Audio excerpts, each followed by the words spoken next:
Hello दोस्तों, तो कैसे हैं आप सब लोग। स्वागत करता हूं मैं आपका आपके अपने चैनल मैथ जीरो से में, जिसमें हमने क्लास 10th मैथ के 4 चैप्टर बिल्कुल कंप्लीट कर लिए हैं। आज 5वें चैप्टर की 5.1 कंप्लीट है और 5.2 आज शुरू हो रही है। सही है। उसका पहला ही सवाल है, एक सारणी टाइप में दिया हुआ है और ये हमारी समांतर श्रेणी चैप्टर चल रहा है। इसमें हमें प्रथम पद दिया है, सारवांतर दिया है और n मतलब पदों की संख्या दी है और an का मतलब अंतिम पद इसका हमें ज्ञात करना है। मतलब ये ऐसे मानो कि ये लगभग 5 सवाल हैं। ठीक है, 5 सवाल अलग अलग हैं। अब इसमें मैंने जब ये चैप्टर शुरू करा था, तो इसके बेसिक में मैंने सारी वीडियो बनाई हुई है, सारे सूत्र बताए हुए हैं और बड़े अच्छे से बताए हुए हैं। तो एक बार उन्हें देखें और उसके बाद इसको देखें तो तुम्हें बड़ा मजा आएगा। ठीक है भाई, अब देखो सवाल की ओर चलते हैं। इसमें हमें क्या दिया है, अगर मैं पहले में बात करूं तो मुझे ए दिया है। ए क्या होता है, हमारा प्रथम पद होता है और कितना दिया है वो हमें 7 दिया है। ठीक है भाई, अब अगर हम डी की बात करें, सारवांतर की, तो हमें डी दिया हुआ है 3 और एन मतलब पदों की संख्या कितनी है 8 और हमें इसमें ए एन निकालना है। ठीक है भाई, ये चीजें हमें इस सवाल में दी है। ये बाकायदा 5 सवाल हैं, इनको करना पड़ेगा, ऐसे ही एकदम नहीं बता सकते कि हाँ क्या आएगा। ठीक है, अब देखो इसमें हम सूत्र लगाएंगे। ए एन का सूत्र होता है मतलब अंतिम पद निकालने का, किसी समांतर श्रेणी का अंतिम पद निकालने का सूत्र है ए एन बराबर ए प्लस एन माइनस 1 और गुणा में होता है यहाँ पे डी। डी का मतलब सारवांतर है, एन का मतलब उस श्रेणी में कितने पद हैं और ए का मतलब उसका प्रथम पद है। ठीक है, अब देखो ए एन हमें निकालना है, मतलब उसका अंतिम पद हमें बताना है। देखो एन है जो पद हमें नहीं पता और ए मतलब हम पदों की संख्या दर्शाते हैं ए से, तो इसका एन वा पद यानी कि एन यहाँ दिया हुआ है 8, यानी कि इसका हमें 8वां पद निकालना है। तो एन अगर 8 है तो हम इसमें क्या करेंगे, 8वां पद निकालना है। ठीक है भैया, तो ए कितना है हमारा इसका 7 प्लस एन मतलब कितना है 8 माइनस 1। डी कितना है हमारा, डी हमें दिख रहा होगा 3। ठीक है, तो 8वां जो पद है इसका वो आ जाएगा 7 प्लस 8 में से एक गया 7 और यहाँ पे है गुणा 3। तो ए 8 की वैल्यू अगर तुम देखोगे तो यहाँ से आ जाएगी 7 प्लस 7 या 21 और 21 में अगर 7 जोड़ दूंगा तो हो जाएगा 28। तो ए 8 जो है वो हमारा कितना आ गया 28, यानी मैं यहाँ क्या रख सकता हूँ 28 रख सकता हूँ। इतनी बात समझ में आई, बड़े आराम से आई होगी। अब देखो इसी का अगर तुम दूसरा सवाल करोगे तो तुम्हारे लिए ए क्या है, माइनस के 18, डी तुम्हें निकालना है और एन तुम्हारा 10 है और ए एन तुम्हारा 0 है। ठीक है, तो इसी सूत्र से हम कितनी चीजें निकाल सकते हैं। एक तो हम अंतिम पद निकाल सकते हैं, एक हम प्रथम पद निकाल सकते हैं, एक हम पदों की संख्या निकाल सकते हैं और एक हम सारवांतर निकाल सकते हैं, क्योंकि इस समय ये होते हैं। बिल्कुल सीधी सी बात है। अब ये मुझे ये दे दिया, ये दे दिया और ये दे दिया तो मैं ये निकाल लूंगा। ठीक है, ये दे दिया, ये दे दिया तो मैं और ये दे दिया तो मैं ये निकाल लूंगा। ठीक है भैया, तो ऐसे मतलब जो जो हमें नहीं दिया और जो दिए हैं हम उनको निकाल सकते हैं। मतलब जितनी भी चीजें यहाँ लिखी हुई है ना, ये सारी इसी एक सूत्र के माध्यम से निकाली जा सकती हैं और वही तुम्हें ये सूत्र और ये सारणी सिखाना भी चाह रही है। ठीक है भाई, देखो अब जरा इसको हम करेंगे तो इसमें हम देखेंगे हर कोई से सवाल में यही सूत्र लगाना है। अब इसको पहला सवाल मान लो तो ये पहले का प्रूव हो गया। ठीक है भाई, अब अगर मैं इधर दूसरे का देखूं, इधर देखो, देखो तुम्हें यहाँ तक बिल्कुल साफ दिख रहा है क्या, कोई दिक्कत तो नहीं है, यहाँ तक कोई दिक्कत नहीं है, साफ दिख रहा है। ठीक है, अब अगर हम इसकी बात करें तो दूसरे में हमें जो है ए बराबर दिया हुआ है माइनस के 18 और डी बराबर हमें निकालना है।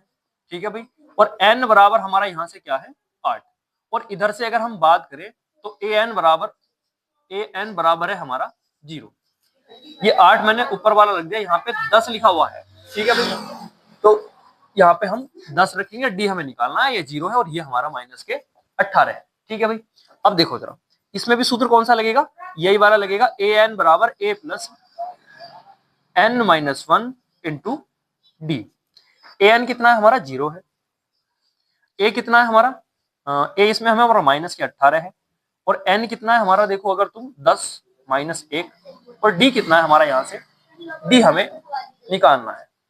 ठीक है भाई, अब इसमें हमें डी तो निकालना है, देखो जरा निकाल सकते हैं बिल्कुल, अभी एक लाइन आ सकती है नीचे है ना। तो इसमें हम क्या करेंगे, ये माइनस के 18 इधर लाऊंगा, प्लस के 18 हो जाएगा, ये 10 में से एक जाएगा 9, डी बचेगा। अब देखो 9 से 18 कट जाएगा कितनी बार, 2 बार, तो डी का मान कितना आ गया, यहाँ से 2 आ गया, नहीं आ गया भाई, बताओ जरा, यहाँ तक सभी को समझ में आया, कोई दिक्कत? मेरे हिसाब से तो यहाँ तक किसी को कोई दिक्कत नहीं होनी चाहिए। ठीक है। अगर देखो तुम्हें मजा आ रहा हो सवाल करने में तो एक बार लाइक कर दो और शेयर कर दो उस दोस्त को जिसको इसमें दिक्कत थोड़ी बहुत आती है सवाल करने में। वैसे बड़ा हल्का सा चैप्टर है, बड़े मजे का चैप्टर है ना। चलो, इससे कंपटीशन लेवल में सवाल बन जाते हैं कि ये पद ये है तो इसका ये वाला पद बताओ, है ना, कई प्रकार से यूज हो जाता है उसमें भी। ठीक है, अब हम इसमें बात करते हैं इसी के तीसरे सवाल की। भाई इसका जो तीसरा सवाल है इसमें क्या क्या दे रखा है देखो। अब क्या हमें ए निकालना है, ए का मान हमें नहीं पता, ए हमें निकालना पड़ेगा। और इसमें हमें डी दे रखा है -3, यानी डी बराबर है -3। और यहाँ से एन की बात करोगे तो एन बराबर है तुम्हारा 18, और यहाँ से तुम ए एन की बात करोगे तो ए एन बराबर है तुम्हारा -5। ठीक है, इतनी चीजें यहाँ पे दी हुई, निकालो भाई जरा। अगर इसमें तुम सूत्र लगाओगे तो तुम्हारा सूत्र वही काम करेगा भैया, ए एन बराबर a plus N -1 into D. अब इसमें कोई भी चीज ऐसी भारी है नहीं, चलो फिर भी करा देता हूँ। तो ए एन कितना है -5, तो यहाँ आ जाएगा -5। ये ए की वैल्यू हमें निकालनी है, प्लस एन -1, एन कितना है 18, 18 में से एक घट रहा है, और डी कितना है -3 है। ठीक है, तो यहाँ कितना आ गया हमारा -5। यहाँ से हमें ए निकालना है, 18 में से एक जाएगा 17 बचेगा, और गुणा में -3 बचा हुआ है। ये इधर -5 है, ये हमारा ए है, प्लस माइनस -17 51। इधर अगर माइनस के है तो बराबर के इधर लाएंगे प्लस हो जाएगा। क्यों हो जाएगा भाई जरा बताओ। ये मैं इसको अगर इधर लाया तो क्यों हो गया, क्योंकि बराबर के या पक्षांतर करने पर या एक पक्ष से दूसरे पक्ष में हमें ले जाने पर चिन्हों को चेंज करना होता है। ठीक है भाई, यहाँ तक तो सभी को समझ में आ रहा होगा। तो इसको हम देखेंगे तो इधर क्या बचा, सिर्फ ए बचा। ठीक है, तो ए का मान जो हो गया यहाँ से कितना हो गया, 51 में से 5 जा रहे हैं, तो यहाँ से तुम अगर देखोगे तो ए का मान आ जाएगा तुम्हारा भैया 46 आ जाएगा। ठीक है, तो ए हमारा आ जाएगा 46। ठीक है भाई, बताओ यहाँ तक समझ में आया, कोई दिक्कत।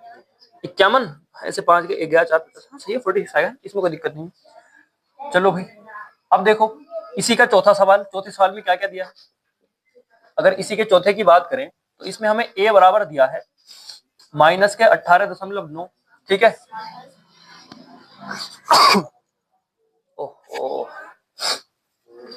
ठीक है भाई। अब देखेंगे हम डी बराबर कितना दिया है हमें, यहाँ से डी बराबर है 2.5, और फिर है भैया डैश डैश डैश, मतलब एन हमें निकालना है, और ए एन हमारा 3.6। ए एन की जो वैल्यू है वो 3.6 है। देखो पॉइंट से घबराना नहीं है, बड़े आसान से सोल्व हो जाता है बिल्कुल, कोई दिक्कत नहीं है। देखो जरा, अगर हम यहाँ सूत्र लगाएंगे ए एन बराबर हो जाएगा ए प्लस एन -1 इंटू में डी, यही तो आएगा भाई। ठीक है, ए एन कितना है देखो यहाँ से रखो, ए एन है 3.6, ए कितना है यह -18.9 प्लस एन कितना है, अगर हम एन देखेंगे तो एन हमें निकालना है -1, और डी अगर हम देखेंगे तो डी कितना दिया हुआ है, डी दिया हुआ है 2.5। देखो जरा यहाँ सबको दिख रहा है क्या, कुछ दिक्कत तो नहीं है भैया, सवाल नहीं दिख रहा है ना ऊपर लिखा हुआ, तो मैं साइड में लगा दूंगा। सवाल तो देखो यहाँ लिखा हुआ है ही, मैंने बस यही वैल्यू ऊपर लिख दी है जो दिख नहीं रही है थोड़ी सी, बाकी ये नीचे तो दिख रहा है, ये आ गया। ठीक है, यहाँ से उठा के रख दिया इसके मान, ए एन बराबर 3.6, ए बराबर -18.9, एन बराबर हमें निकालना है ये वाला, और डी बराबर हमें 2.5 ये देना। ठीक है, इतना तो क्लियर होगा।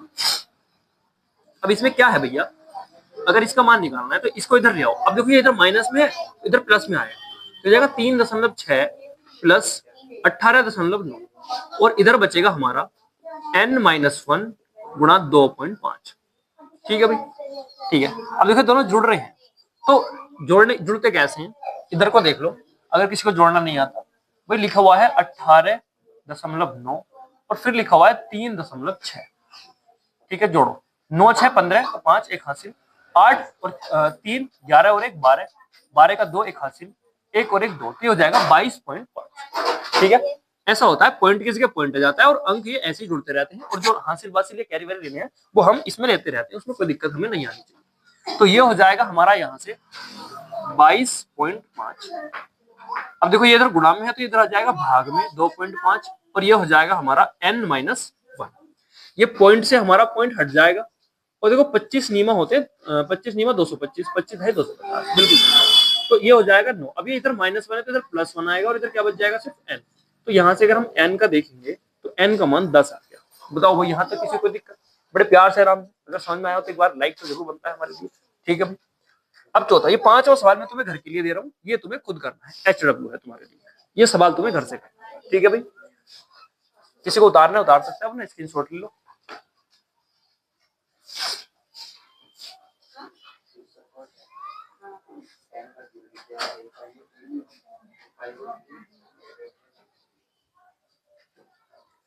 ठीक है भाई दोस्तों, इसी के साथ हमारा पहला सवाल बिल्कुल कंप्लीट हो गया है।